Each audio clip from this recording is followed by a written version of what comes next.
All right. Hello, everybody. Welcome back to the podcast. I've got Mike Newby, my good friend. How's it going, Mike? Doing good. How are you, Danny? Oh, great. Thanks for joining me. Oh, thanks for having me. Yeah. So we were talking, and I was saying, how many times have you been on the show? Because we do talk quite a bit. We've lately, especially with the new Flip pilot that we've been working on, been Right. talking more on Zoom. So it feels like I've had 5 episodes with you, but we had only done one. Only one, and it's been 2 years, so this Yeah. will be number 2. Right. So maybe every 2 years we'll do it. Okay. All right. So that was episode 91. So if you guys are listening and really resonate with Mike and what he's got to say, which I feel like you will, check out episode 91 to see where he was. I think that'd be a great way to start this episode too, is just, hey, what's happened in the last 2 years? Because you were getting started pretty much in that episode 91. Yeah, I mean, we were in the midst of a couple of deals. We had bought our first one June of 2017. That was the very first one we bought, and we bought it from a wholesaler, and then bought another one like back to back from the same wholesaler.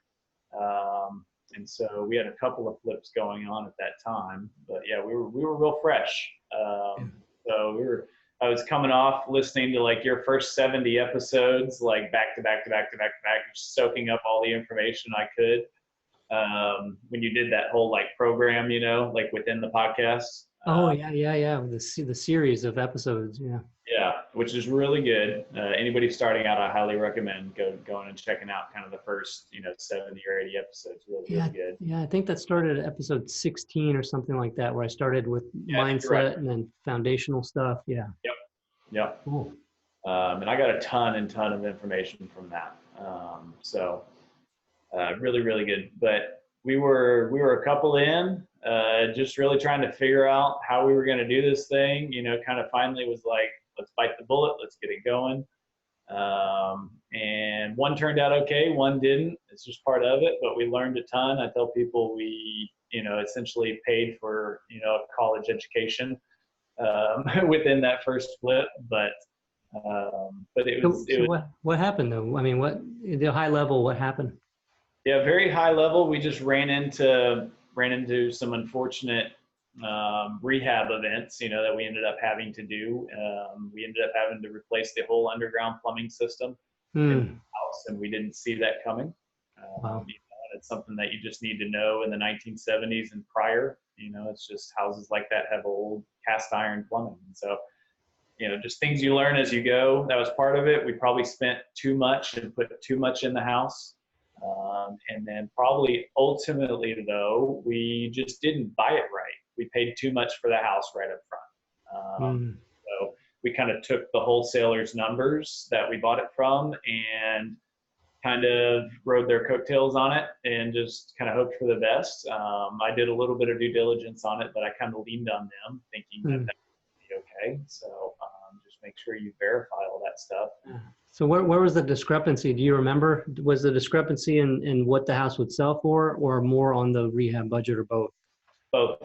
Yeah. Both. So they way overshot the ARV and way undershot. We spent twice as much as they said it would take house. And so part of that was, maybe a little bit of overspend, but, the house needed complete full gut update. Foundation, brand new plumbing underneath, and then everything else cosmetic, and then updated electric panel, like it needed everything, and so 1,500 square foot house that worked out to about 80 grand for us, everything. So, but it's also, higher end finishes, higher end neighborhoods, we sold for 400 plus somewhere, What's roughly the median? And the median in that area, I think, is the high 300s. So, it also sat a little bit longer. We didn't end up closing on the sale of that until January, like 2nd or something of 2018. So it sat through the winter months too. So got to take all that into account. So we held that thing for, 6 months. Yeah. That's not terrible though. I mean, it could be worse. Yeah, it definitely could be. I think, you know, our goal was to get in and out in a couple of months and get it back on the market, you know, before school started and everything like that. And it just didn't happen.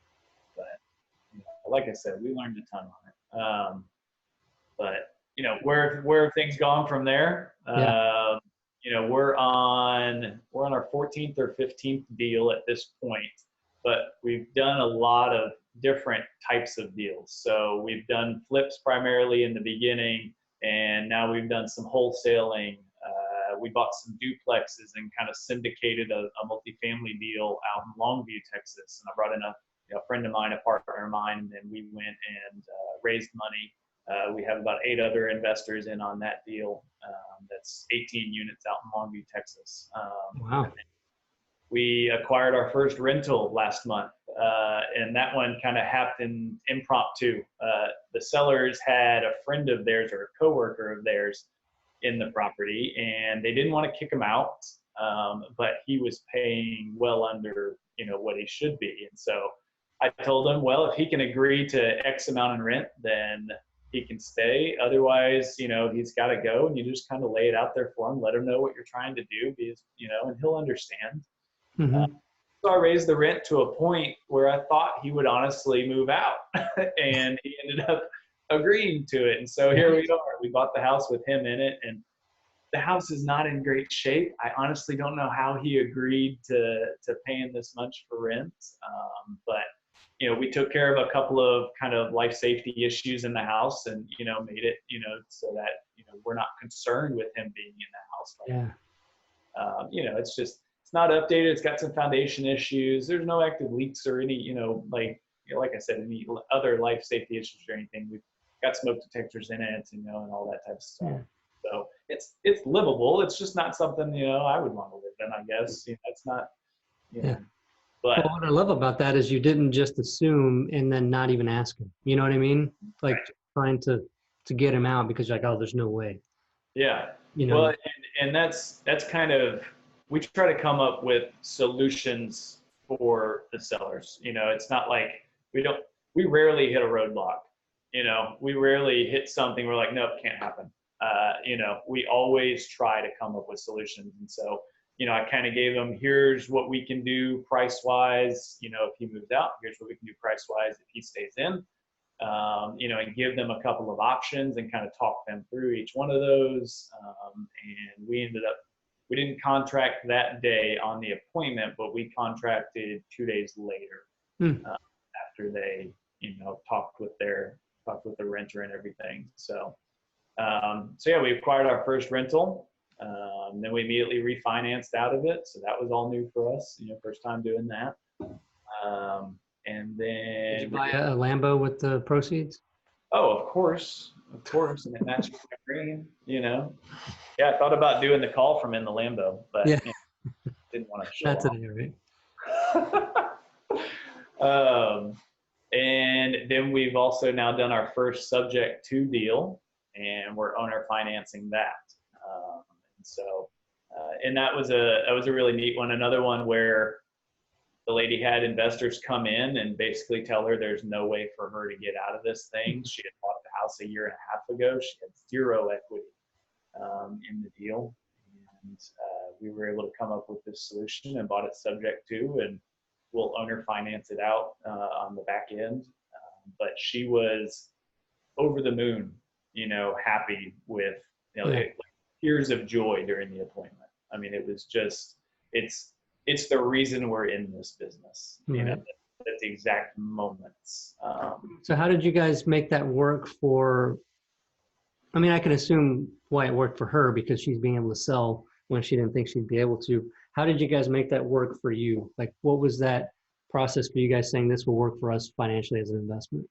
Yeah, so I mean, and I can give the numbers, you know, exactly as they are, you know, if you want them, if that helps. Yeah, if you don't mind sharing, yeah.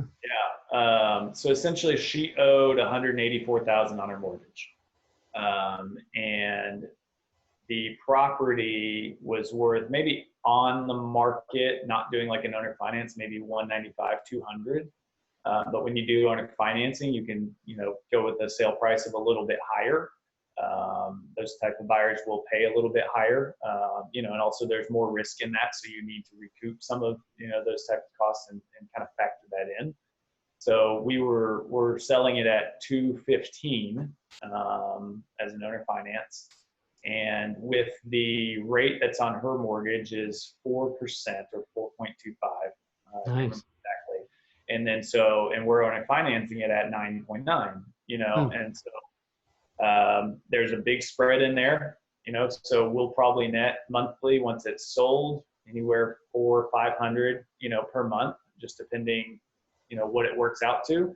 And with an owner finance, the end buyer takes care, it's their house. They're purchasing it, like a regular purchase, but we are the bank, right?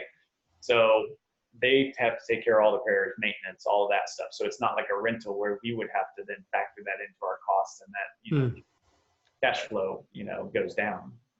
And so that worked for us. And then we'll collect a 10% down payment, as well on the purchase. And so we kind of recoup some of our out-of-pocket expenses when we purchase. Awesome. So, yeah. And so for people that don't know what subject to means, do you mind high-level explanation of that? Sure, yeah. So subject to essentially means you are purchasing a property subject to the underlying lien, the underlying mortgage. So you are taking over payments for that property, essentially. And so you are making payments on behalf of the seller. And that's ultimately, there's a lot of disclosures, there's a lot of legalities with it. There is some risk with the due on sale clause. But as long as you have correct disclosure paperwork and you work everything, through your title company and through your lawyer and everything, you get all that, you make all of those disclosures known to the seller.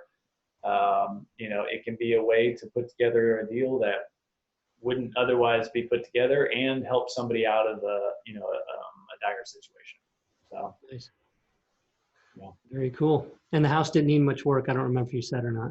No, it didn't. It has some slight foundation issues, but honestly, so Open Door actually was the original seller to her a year and a half ago, and they fully remodeled it at that point. So it's got all new cabinets, paint, granite countertops, inside and out, complete cosmetic update. So it's in great shape. So we're just selling as is, quite honestly. And if somebody has any issues, then we'll work those out. Yeah, that's awesome. Yeah, yeah. So I mean, that's kind of where we're at this point. We're on our 14th or 15th deal, and we're just kind of looking to the future, figuring out some new marketing techniques to kind of ramp things up, and see where we can go from here. Cool. Yeah, that's really awesome to hear the transformation, and the progress that you guys have made over the last couple of years. It's not even been 2 years, I guess just past 2 years, from that first deal. And I know that y'all are tenacious and just, you've just loved this business and jumped in completely. I hope tenacious was the right word anyway. I'm not going to doubt myself anyway. But yeah, no, it's cool that you guys, have stuck with it. You've had the ups and downs, you've learned from them, and then now you're just kind of like hitting your stride. So it's really awesome to see. And I think that really plays into what I want to get into for the podcast. I'm going to stand up real quick. I've been sitting for a long time. I'm going to raise this desk up here. It's like on an elevator. Nice. I love those desks. That's cool.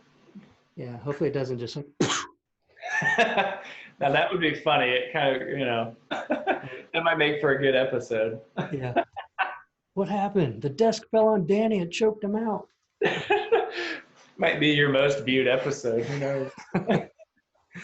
Well, we got a lot of people into the FlippingJunkie Facebook group, and I was talking about doing that bikini car wash. I don't know if you've heard that one yet. Where I was going to be doing a bikini car wash. You're going to have your Speedo up there. Are you doing the washing? Yeah, I was going to. So, I'm assuming that's what brought everybody into the group, because I said that there was going to be the video. But good looking guy. Anywho. Anyway, yeah, we'll pretend that that's true. All right. Right. But anyway, to where you're going, because I had talked to you, man, I mean, how many months ago already? Was that like 4 months ago that I was let's see, that would have been a little over 3 months ago. Yes. 3 months ago. And I was asking you questions about your business and where you saw it going, right? Mm-hmm. because obviously it can be, I'm going to be getting in this business, I'm going to do a lot of deals and provide for my family and get this freedom. But that's an idea, right? So where's the vision? What's the actual sort of goal line look like for you? And I know that can move, but I was Right. asking you some questions about that. And the reason was because of the Flip Pilot software we developed and launched last year, and then redoing completely this year because of the fact that we were taking input from all these high level real estate investors in the bigger mastermind groups. Yep. And it was just a bunch of information that wasn't directed to who we are as real estate investors and who we are as, the software company and what we wanted to do and achieve. And I know that's kind of convoluted and vague for a lot of people out there, but really the fact of the matter is, for our business and what we're doing, it's not about being in 5 markets and having this huge team of 20 or 30 people. It's more about really what kind of life that's going to provide, right? That business is going to provide. And so, the software, we said, okay, that's who we are and that's what we're doing. We want to build software. We want Flip Pilot to be the software for other people that feel the same way. They're not looking to build this huge organization that requires all this overhead. This is more about enjoying life and creating this business that supports that kind of lifestyle. Yeah. I think what you told me resonated, with that kind of fit. And so that's why I wanted to bring you back on the show and talk to you about that. So if you don't mind, let's dig into a little bit of what your vision is for your company and what you're trying to achieve. Yeah, definitely. So, when you get into this business, just like you said, you get in for different reasons. You're in a job that you just hate, or you just see the writing on the wall and you're like, there's no way for me to accomplish what I want to accomplish, or, I need more to provide for my kids, or I want time freedom, or which time freedom is really funny if you're looking into owning your own business, that kind of goes away. But, you hope to eventually get there, depending on which way you take your business. But there's all these different reasons. And for me, I was done with my job. I didn't want to be in that anymore. But the main part of it is I wanted to control my own destiny. And we had some really big giving goals that we wanted to do. We're huge givers. We currently live on 80% of our income with a goal to eventually live on 10 of our income. But, with our lifestyle and 2 kids, 2 young kids, and what we want to do with that, it's going to take a fair amount of income. But we don't necessarily want to be this gigantic company and doing, hundreds of deals a year. Sure, that might be nice, but what comes with that, at what expense? Mm-hmm. What does that look like for you in terms of lifestyle? I don't know. So, at this point, we're just trying to kind of level off and consistently do somewhere 2 to 4 deals a month, see what that looks like, see where that takes us, see how many people we need on a team to get that done. But that's kind of where we're headed right now. We're not trying to grow exponentially, and just shoot this thing off, and then all of a sudden be somewhere down the line and we're doing, hundreds of deals and we're like, so I'm not sleeping. I never see my kids, we're not going on vacations, we're not enjoying life. Right?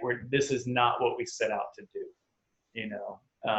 So I think you can pretty quickly lose sight of what's really important if you're not careful, and so you gotta check in with yourself, all the time to figure that out, and so I've got some different things that I do on a weekly basis to kind of check myself, and figure out what's going right.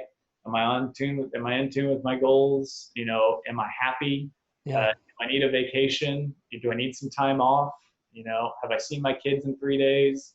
Yeah. Obviously I'm joking, but there's people out there that get really busy and they forget, it's not that they don't want to do those things, right. They've just got so enveloped in what they're trying to create that they forgot why they started to create it. And you say, have I seen my kids in 3 days? And what I thought whenever you said that was not literally not seen them, but have you really seen them? Like, right.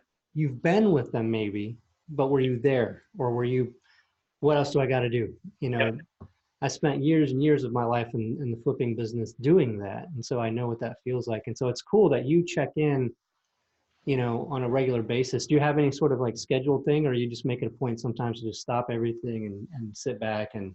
Yeah, so it's become so like I plan my week out on Sunday evenings, and I kind of put things into the calendar, and so I do kind of a blocking hybrid, if you will, because I'm not great at the blocking. Like I hate it. a real hard time. Yeah, I think you and I have had I'm not a conversations blocker. about that, you know. But it helps me in the sense of like it helps me time out when I'm going to do things. You know, like all my workouts go in my calendar, and because I've done that, like it's an appointment with myself.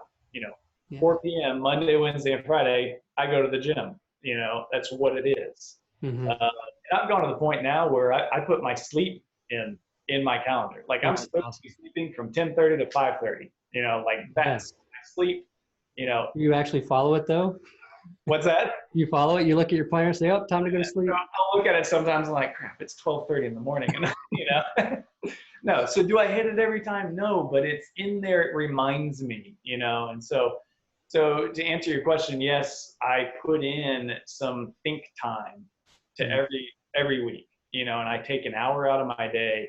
And this is something people like Warren Buffett and Einstein and Roosevelt and, you know, different people, you know, in our history have done, where they just take some time to either stare off into space and think about nothing and let their brain, you know, kind of take the whole weekend or think about the future on its own. But I've got also like 10 questions that I ask myself, you know, and so my think time is answering those questions on a weekly basis, and staying in touch with my, you know, what's really going on. And so it helps keeps me grounded, keeps me centered. Awesome. Can you repeat those questions again? I know you rattle off quite a few of them. Can you? Yes, It'd be I pretty cool for people. think I may have them right here. Because that's the kind of stuff that's really important, that you're staying, like you're achieving what you want to achieve, but you're keeping what's most important. Somebody All right, can so freeze that, they can copy it. But yeah, I mean, so how are my important relationships going, right? So how are my relationships with my kids? How are my relationships with my wife? How are my relationships with my friends, right? You know, because sometimes we can put ourselves out on an island and all of a sudden we don't have any friends. And then when a bad day comes, we're up a creek, you know, and we're like, crap, who do I call? And I call up, you know, Tim, and he's like, dude, we haven't talked in years, you know, just an example kind of thing. You know, we all need that. We all need that. What goals am I not making progress on and why? Right. So I set these goals, but I've completely gone off track, you know, and I'm no longer looking, you know, I love that you have that question of why. It's not just naming which ones, but it's like, why? Why did I not? Yeah. Exactly. It helps you think about what happened so you can correct it. Or maybe you need to adjust the goals. You know, it helps you kind of think about that as well. You know, what's coming up that I need to prepare for? You know, it's a simple one, but maybe you forgot about something, and just that simple question triggers you. It reminds you, you know, that, oh, I was supposed to plan a vacation with my wife and I completely forgot about it. You know, something like that. What should I do differently? What new skills do I need to start learning and why? Am I happy? If not, why? You know, don't just ask That's these, a big like, question. yes or no questions. You know, make yourself think. Yeah. You know, because if you're not happy with what you're doing, then what's the point? You know, what is the point? Yeah. Yeah. And if you say, I just got to push through this to get to this point to be happy, you got a problem. Yeah. And you got to look at that, right? Because I think that's the thing. I think I did that for a long time, where I was doing stuff that I wasn't real happy about. And, you know, I'll be the first to say it. Like there's, you know, stuff that, yeah, I would say, well, it's to get to this point and then I'll be happy. Right. And that's a trap. It really is a lot of times. Yeah. Because you'll just continue in that, right? And you'll never get to that happy point. Right. You should enjoy what you're doing. If you don't, hire it out or find a new goal, right? Yep. Yep. Exactly. Is that what do you come across? I mean, do you mind my asking? That's kind of a personal question, but do you have times where you remember saying, you know, I wasn't happy and this is what I did to change it? Yeah. You come up Sure. for that? I mean, if we go back to even before I was, in real estate investing, if I was asking myself these questions Mm, before I even got into this and had the time to come up with these questions, yeah. it's kind of odd, but I probably wouldn't have been at the company I was at for as long as I was. I was with them for a little over 5 years, but you know, probably, I don't know, 3.5 years or so in, I was starting to get a point where I just wasn't enjoying what I was doing anymore. I had fun with it. There were good people there, but there was a lot of bureaucracy and stuff, and so there were different reasons. So I probably would have thought, if I was asking myself these questions, I would have done something differently, and I'd have another year and a half of my life back, Mm, rather than just thinking, well, we need the money, I got to do this, what's going to happen if I don't work here? What does that look like? Where's the safety net? All those different other things that, if I ask myself, why not, it gets into that, right? It helps you. almost like yeah, it's almost like excuses to not ask yourself that question, am I happy, right? Because you're too afraid of like Yep. being unhappy than not knowing what are Oh, you yeah. going to do. That means big change. Yep, exactly. Yeah. Another example, I recently went through a course by Darren Hardy called Insane Productivity. Hmm. And I fantastic, fantastic course. I would recommend it to anybody. But it's in depth, and it really helps you check yourself. And in the beginning of it, the first couple of modules talks about technology in your phones and notifications, and how the media these days can just essentially reach out, and touch you with whatever they want to do. And there's pixels and tracking and, all the stuff that we do in our business, right, to others. But anybody like Sony or Target or whomever, if you walk into their store, your pixels drop into your phone, and all of a sudden you're getting an ad for baby diapers because you just purchased them that day. Mm, And so, but what it had you go through, I essentially, and a buddy of mine in the mastermind, we've started a hashtag called Zero Notifications. Essentially, I went into my phone and I turned off every email notification, all the Facebook notifications, Twitter, Instagram, anything and any app that could interrupt my day and interrupt my thinking, and throw me off course. I turned off completely, right? yeah, I love that. So I no longer have any of the only people that can get through are those that are on my favorites list. Essentially, if they call me or text me, that's the immediate notifications that I get. Yeah, if you got anything notifying you of new deals or something like that, that you need to see right away. Yeah, exactly. That kind of stuff, right? Exactly. But what I realized was, and my amazing wife, had pointed this out, but I wasn't ready to hear it at the time. We all know how that goes. We all want to hear what we want to hear.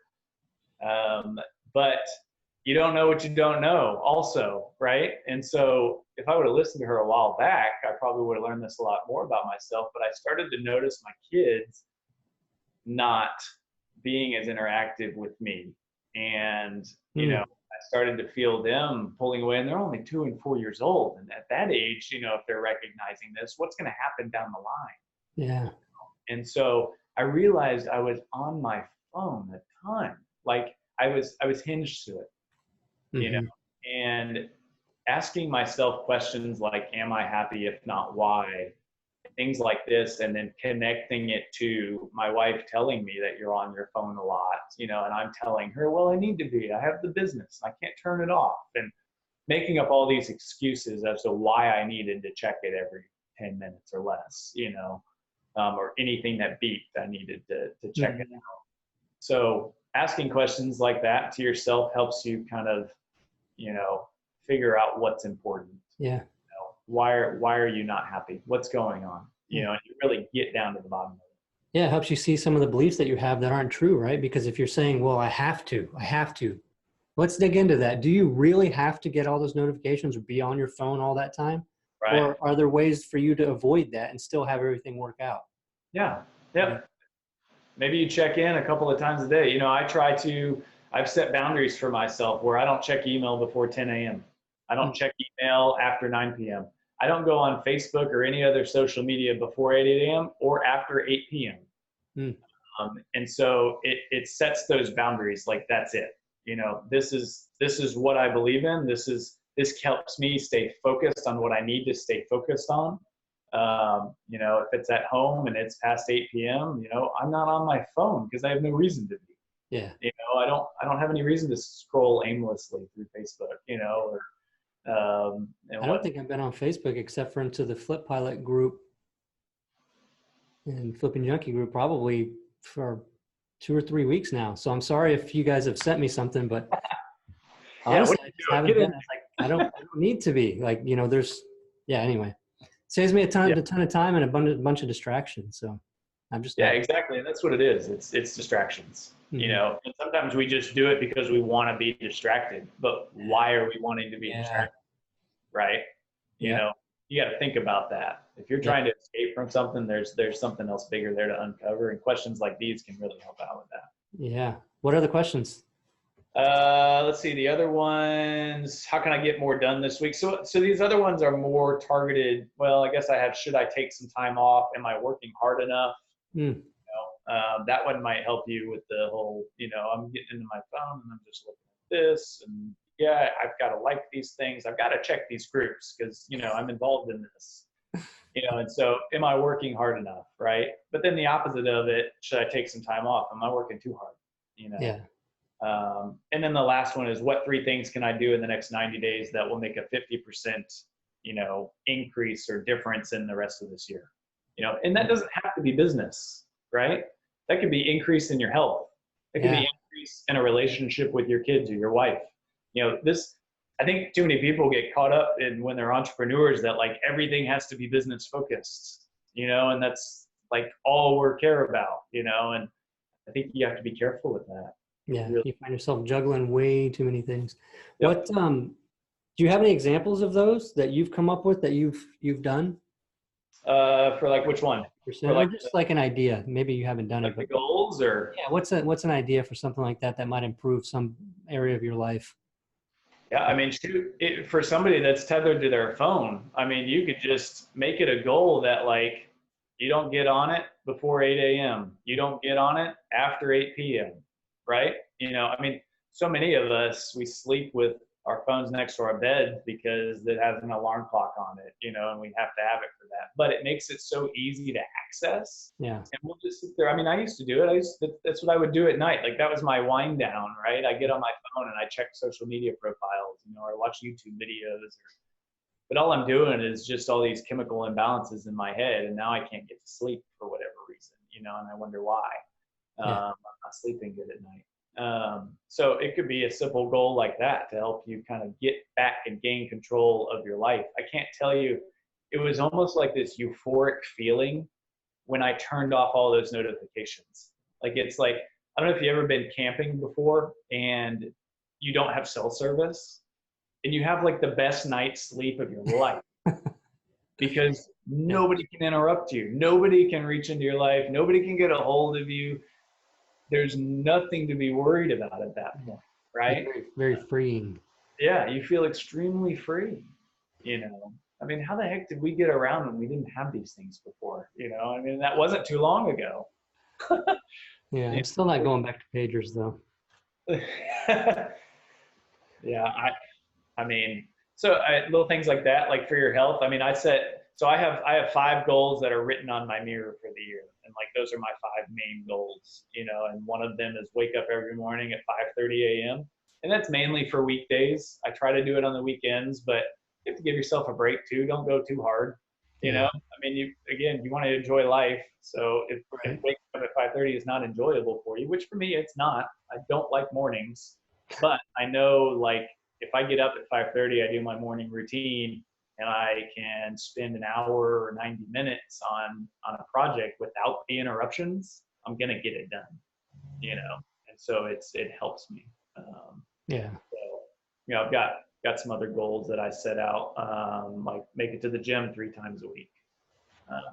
You know, I've got one on there. I want to own 10 rentals before the end of the year. Like I put some loftier goals, you know, on there. I want $20,000 net, you know, profit per month, because we have some big goals to hit for some of our giving, and I think that's what it's going to take to get there. So different things like that. Cool. Yeah, no, I like where you're going with it, and that you've kept, these questions there in front of you, not just the idea of them, but you're asking yourself and then digging into why. And I think that's huge. Yeah. I think more people need to do that. And I think you'll find success in a much better way and not be something that's always eluding you because you're not making sure that you're happy as you do it. Because that's what matters. Like, there's never going to be this point where it's like, all right, I made it. I'm happy for the rest of my life now. That's just not going to happen, right? Right. So enjoy what you're doing, and that's how you do it, right? Because people always say that, and conceptually we get it, right? Everybody gets it. But are you asking yourself those questions on a regular basis? And I love that you do, and that you brought that up. I think it became the centerpiece for this whole podcast episode. And I don't know that I've heard any other investor that I've interviewed in the 160 something episodes that we've done mention, something like that. So that's huge. That's good. Well, and I wanted to touch on that word success too, because I think so many of us have this grandiose version of what success is, but we're basing that word success on what others define success as. Yeah. I think we have to sit back and define success for ourselves. Success doesn't necessarily mean $2 million in your bank account, or a house on the beach and no worries, no cares. Like, it could, and that's perfectly fine if that's like what success means for you. Everybody's is different. I think you have to sit back and figure out exactly what it means to you, because it could be elusive. Like, if you're chasing this definition of success by, somebody else's definition that they've made that definition up for you, you're never going to get there. But if you sit down and define what success means for you, I think it's easier to attain. No, that's big. That's really big. Yeah, it's so easy to just pick up on somebody else's and say, oh, I want to do that too.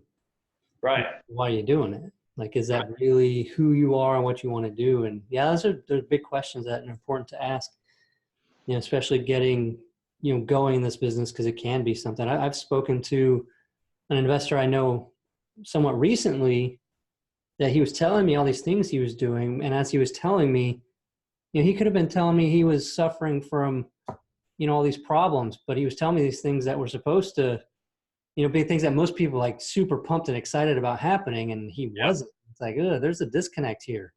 Yep. Like, you're telling me about these things, but you have no excitement or no joy or anything in it, and it can be hard to see in yourself, but easier to see when in other people. So asking yourself those questions can maybe uncover and be honest with yourself about that. Right. That's big. Jim Rohn, I love Jim Rohn's stuff, if you've ever listened to this.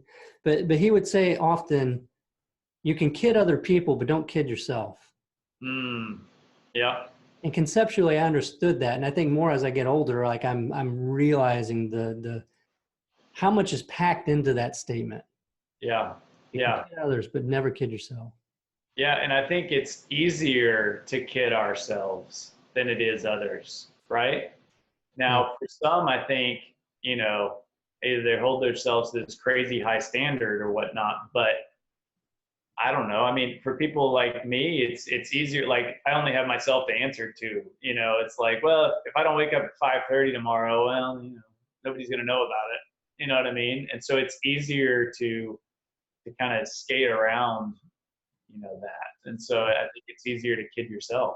But if you really get honest with yourself, on what you want to, definition of success, what does it look like, and then if you're going down that path and you're not happy, why? Figure it out. Yeah. And this is something that you see in people in some of the bigger masterminds, and it's like, wow, it seems obvious to me, but maybe not so to them because they're in the middle of the grind. It's hustle, hustle, hustle. But hey, it's not all about the hustle. I mean, you can hustle, but make sure you're enjoying the hustle, and that's what it really is. But I wanted to come back to, you had said your goal for charity. Yeah. And I want to find out more about that. Would you mind sharing what you guys are doing? Yeah. So we went to a conference last year in October flipping conference, Flip Hacking Live, and they're doing some great things. Big hearts for giving as well. But we got to meet and watch a trailer for Operation Underground Railroad. And the movie trailer was Operation Toussaint, which I think is now on Amazon Prime. But the movie, first off, the organization, if you don't know who they are, Operation Underground Railroad, they essentially are abolishing slavery in the world as we know it today, which a lot of that leads to sex trafficking. Unfortunately, back in the 1800s when the Emancipation Proclamation, that Abraham Lincoln put together, slavery was abolished above ground. All it did was go underground. And it is one of the largest industries in the world that is potentially not known by the masses. You may hear about it here and there, but you may not realize the size of it and the industry that it is. And so Operation Underground Railroad was formed by, it's a nonprofit organization formed by Tim Ballard, who is an ex-Navy SEAL, previous military experience, and also used to work for our government as well on the sex trafficking front for the U.S. And he got to a point where he felt like he could do more privately than he could be the government. And so he stepped out of that role and he created Operation Underground Railroad. And him and his team, multiple teams, at this point, will do stings and operations around the world to rescue children from sex trafficking. And sometimes all they'll do is save the actual the slaves and save the children, and sometimes adults also. There's adults that are tied up in that as well, unfortunately. And then other times they will actually capture, the ones at fault. And so, like over the past 5 years, I think they've caught a little over 1,500, and they've freed. I can't remember the exact numbers on how many they've freed, but the number is amazing. And so they're just doing some amazing efforts on this front that maybe a lot of people don't know about. So you can Google Operation Underground Railroad. You can search for me. We're on Facebook, and we have a fundraiser right now that we're doing. So when we met Tim Ballard at that event last year, that event raised a little over $150,000 wow. during that day. And all we could think to ourselves, and be this as it may, is we're sitting in a room with all of these real estate investors and all these people, some making millions, some not, some are brand new and all this. And we're like, what do we think could we accomplish? I feel like that number could have been a lot higher. That's just, be that as it may, that's just what we felt in our heart of hearts, and that's just because of who we are. And so anyways, we set out and we told Tim this while we were there, that we were going to try to raise $100,000 for OUR. Nice. Over the next year. And we have only 2 short months to go. Yeah. And we are only like 3% of the way there, unfortunately. Oh man. And so we're putting more concerted efforts toward it. We have the fundraiser on our Facebook group. If you search for me, and then you can go find it on my page, or you can go to, I think I set up like a short account. It's like bit.ly, the short bit.ly/donate OUR. That'll get you there as well. So we've been trying to push the word out with that. And we've got some ideas to try to get that number up, but we're trying to be advocates for them in that regard. And that's just kind of a piece of what we do. We support a bunch of other organizations as well. When we go into that, but. No, that's awesome. Yeah. And if you would send me over the links for those, we'll put them in the show notes and we'll put them in the description of the video on YouTube. And Okay. That'd be great. Yeah. I think we could even put it into the FlippingJunkie group too, the Facebook group, put it out there and get some support for that. That'd be awesome. Yeah. I mean, it's even like, even if you can't give, it's not for everybody. Just a simple sharing of the link, you never know who that is just waiting, to give something like this. And try to include that link to the video of them showing, because I was really surprised and shocked by watching the video of what goes on, and how rampant this is and how big of a deal this is. Yeah, and the video is not for the faint of heart either. I mean, it's the real deal. It's them going undercover, essentially pretending to buy children because that's what they have to do because it's such a dark underground deal. That the people committing these crimes and everything they're very, I mean, they're so buried, like they're so hard to find, right? And they're so protective, and you have to go undercover. It's the only way to get to it. You have to be It's one of those things that produces a lot of money, so they've got a lot of means to hide, right? Yep. Yeah. Exactly. Wow, it's crazy. Yeah. So if you would send me those over, and we'll get those out there. And is there anything else that you'd like to share with everybody before we sign out? No, I think that we appreciate that. I mean, anybody starting out, you can feel free to reach out to me. I'm happy to help and do what I can. If you have any questions at all, I'm pretty easy to reach on Facebook. That's probably the best way to reach me. So just find you by name there. Yeah, just find me by name. Mike Newby, and Newby is Newbie. BY. BY. Yeah. Okay. I don't know that by now. Yeah. BY. Okay. Yeah, because it's New Beginnings, because your website has the Y on it. Yes. I'm all embarrassed. Right there. Yep. New Beginnings. Awesome. Yeah. All right, cool. I really appreciate it. Journey, anybody starting out, and we're just happy to be in this. We've met so many great people along the way. It's a lot of fun. Awesome. Well, thanks again, Mike. I really do appreciate it. And gold once again. And for anybody listening, if you really enjoyed that, go check out that other one, episode 91. Mike was in, and I'm sure we'll get him back here on the show to talk some more and get some updates and see how things are going. Thanks a lot, Mike.